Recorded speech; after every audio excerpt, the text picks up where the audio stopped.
Je suis sûr que tu t'es déjà demandé combien coûte ton électricité. On entend beaucoup de choses sur Internet, dans les médias. Donc maintenant, je te montre comment découvrir combien toi tu payes ton électricité. Juste à me suivre, on n'ira pas vite. Hey, salut, c'est Eric. Donc, oublie pas, la chaîne est faite pour comprendre l'électricité et tout ce qui se rattache autour de l'électricité. Les outils, la compréhension de l'électricité, les savoir-faire, donc comment exécuter notre travail d'électricien et électricienne.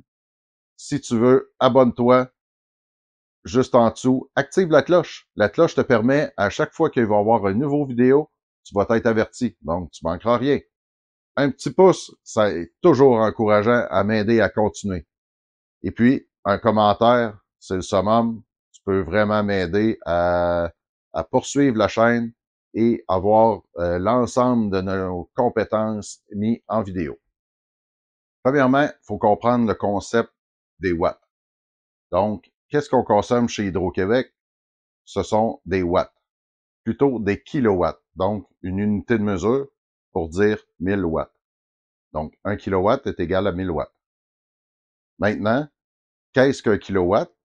Donc, c'est de la puissance d'un appareil qu'on va utiliser. Je vous montre un exemple. Donc, j'ai un toaster ici, ou un grille-pain, et puis, on a une puissance de 1440 watts. Donc, on peut dire, arrondir à 1,44 kW.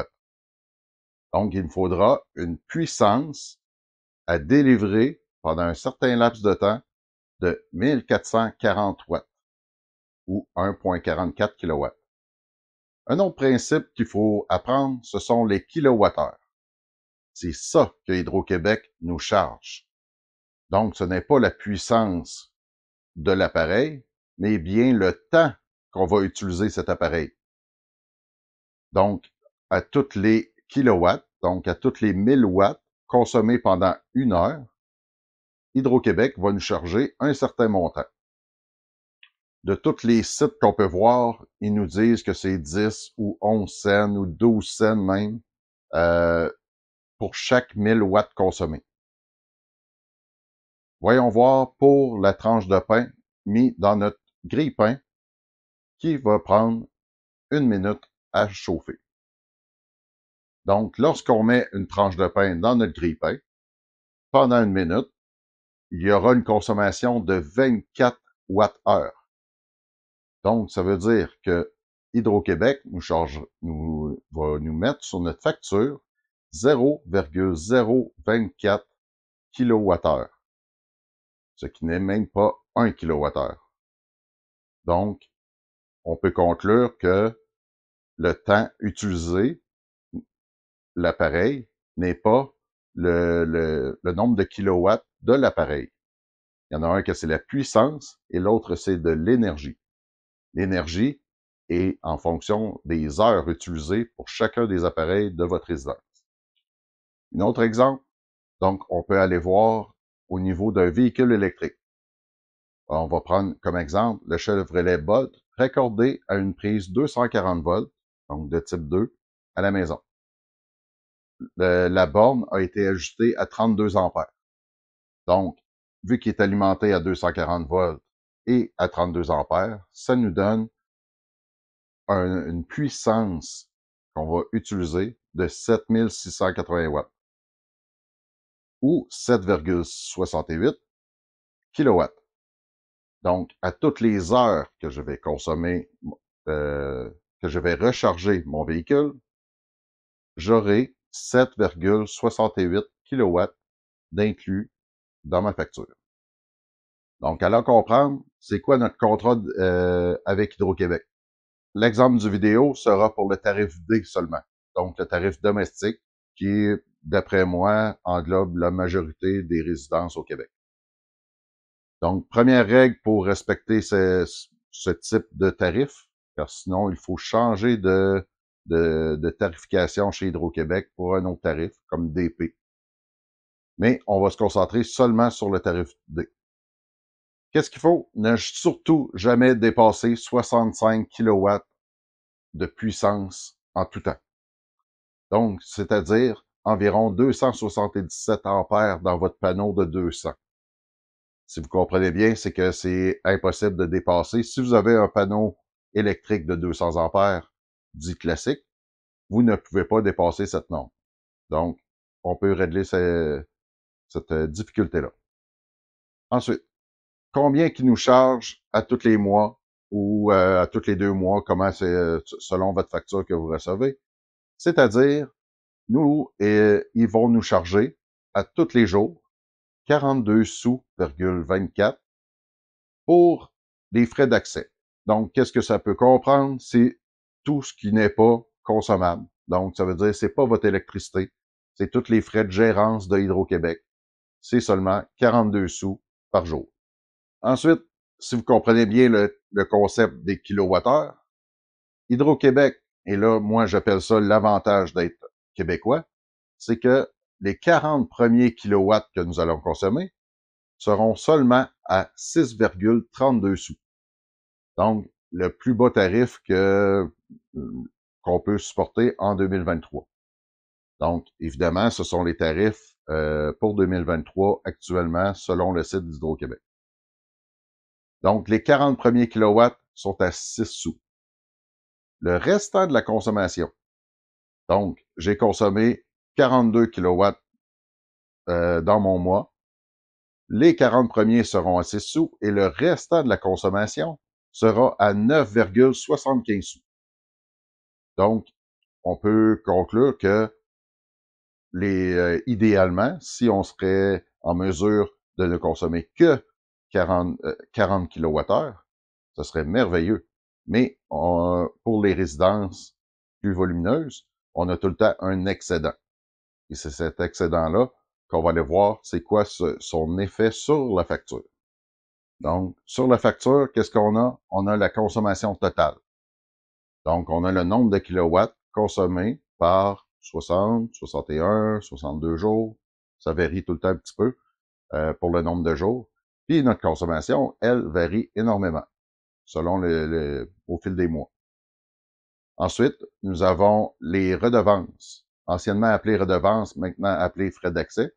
Et les frais d'accès sont calculés, comme je vous ai dit, à 42 sous fois le nombre de jours. Donc, tarif fixe pour tout le monde. Ensuite, nos 40 premiers kilowatts, donc le nombre de jours multiplié par 40 kWh, seront facturés à 6 sous. Puis, le restant de la consommation, donc les 40 premiers kilowatts par jour, moins notre consommation totale, moins les 40 kWh par jour, seront chargés à 9 sous. Allons voir une facture en hiver, à combien mon kilowatt peut me revenir. Donc, voici ma facture en hiver. Donc, qu'est-ce qu'on peut voir? On a 5617 kWh. La facture représente 60 jours de consommation, 61 jours. Donc, qu'est-ce qu'on a? Les 40 premiers kilowatts multipliés par 61 jours. On a aussi le restant des kilowatts à facturer à 9 sous. Puis, les frais d'accès, donc, c'est-à-dire 61 jours à 42 sous. Et on a le restant. Vous pouvez voir pour 2 mois, donc 25 $ de frais d'accès. C'est comparable à peu près toutes les compagnies qui offrent un service comme ça. Donc, on a le montant, le sous-total, les fameuses taxes et le total qui est de 563 et 1 sou. Maintenant, si je prends ce 563-là, c'est l'argent qui est sorti de mes poches. Les taxes, je sais que ça fait partie de ça, mais c'est quand même sorti de mes poches à moi. Donc, si je prends 563,01 sous et je le divise par 5617 kWh, je vais avoir le montant de 1 kWh. Et je peux remarquer que je suis à 10,07 sous du kilowatt pour cette période-là. Maintenant, on va aller voir l'extrême. Et cette facture-là était de décembre à février. Donc, on va aller voir les extrêmes si on serait dans l'été. Combien que ça va me coûter du kilowatt. Donc, voici ma facture en été du mois de juin au mois d'août pour 62 jours.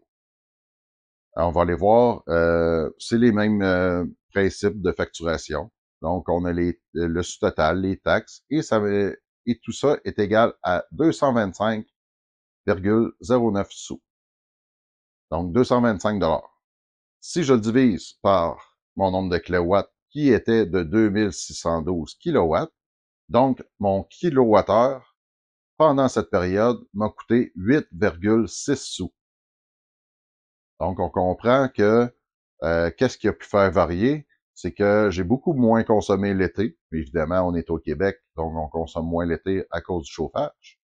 Et puis, de cette façon, la majorité de mes kilowatts a été dans la tranche des 40 kilowattheures et non dans le reste de la consommation. Évidemment, le montant était moins haut en sous-total. Les taxes étaient aussi moins hautes. Donc, ce qui a fait descendre ma facture pour l'électricité. Si on conclut, si on fait une conclusion avec ça, c'est le contraire de chez Costco. Plus je consomme, plus ça me coûte cher. Donc, plus j'achète en gros, plus que ça me coûte cher. Et plus je ne consomme moins, en plus d'économiser sur chacun des kilowatts que je n'ai pas consommé, ça contribue à faire descendre le restant de mes kilowatts qui vont suivre. Donc, pour moi, tout est porté vers l'économie d'énergie, où les électriciens ont une certaine capacité de vous aider et que si vous êtes en train d'étudier l'électricité, ben, vous pourrez aider vos clients en leur faisant comprendre le principe que je vous ai montré. Donc, la prochaine fois que quelqu'un te dira Hydro-Québec coûte trop cher, ça me coûte vraiment trop cher, c'est juste un bon consommateur d'électricité. Car si notre facture serait en dessous de 40 kWh par jour, ben, on n'aurait pas de si grosse facture que ça. Et toi, si tu fais le calcul avec ta facture, est-ce que tu peux me dire en commentaire combien tu payes ton kilowattheure? Mais là, en dessous là, dans les commentaires, mets-moi là. J'ai hâte de voir, on pourrait être surpris. C'est un bon exercice à faire pour économiser des sous. Ta première visite sur la chaîne, abonne-toi, active la cloche, un petit pouce, et tu vas voir que je vais pouvoir te montrer toutes sortes de choses à propos de l'électricité, qui est mon métier, électricien sur la construction au Québec. Mais maintenant, j'ai fait un petit changement à ma carrière, je l'enseigne